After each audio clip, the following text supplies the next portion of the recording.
At ngayon para sa detalye ng ating mga balita. Bumida ang probinsya ng Isabela matapos na makamit ng 3 lungsod at 27 bayan ng Seal of Good Local Governance Award 2024.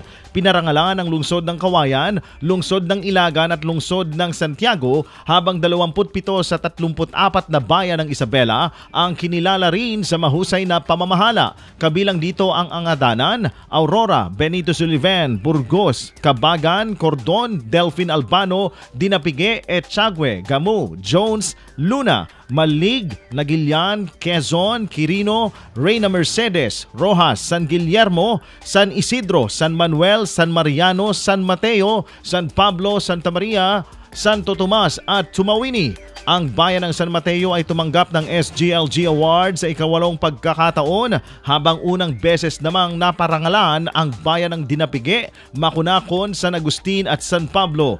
Ang parangal na ito ay patunay ng dedikasyon ng mga lungsod at bayan ng Isabela sa maayos at makabagong pamamahala, pati na rin sa pagbibigay ng dekalidad na serbisyo sa kanilang mamamayan.